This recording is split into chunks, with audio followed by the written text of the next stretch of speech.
क्या कौन कौन से मटेरियल्स बाहर निकल रहे हैं?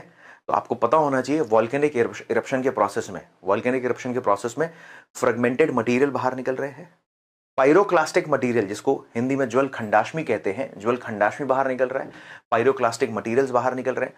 पायरोक्लास्टिक मटेरियल्स के साथ साथ एक बात याद रखना है, गैसेस कौन कौन सी हैं? तो सल्फर के यौगिक हैं, सल्फर कंपाउंड्स हैं, नाइट्रोजन यौगिक, नाइट्रोजन के कंपाउंड्स हैं, क्लोरीन है, कार्बन डाइऑक्साइड है, chlorine, carbon dioxide, water vapour, तो हाइड्रोजन भी है वहां पर, और हाइड्रोजन के साथ साथ ऑर्गन जैसी गैसेस निकल रही है।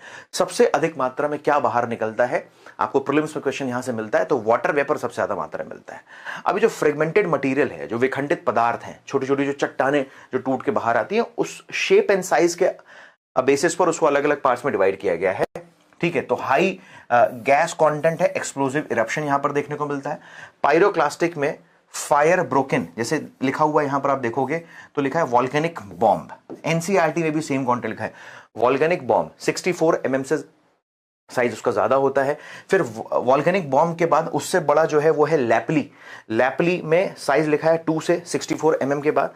फिर उसके बाद लिखा हुआ है यहां पर, उसके बाद लिखा है इग्नियम ब्राइट्स का साइज थोड़ा सा और ज्यादा होता है। और यहां पर आप देख रहे हो लिखा है टेफ्रा, ध्यान रखिएगा, टेफ्रा का साइज 2 mm से भी कम होता है। तो बेसिकली ये अंदर से निकलने वाले मटेरियल जहां से प्रीलिम्स में क्वेश्चन पूछा जाता है, इस बात को याद रखिएगा।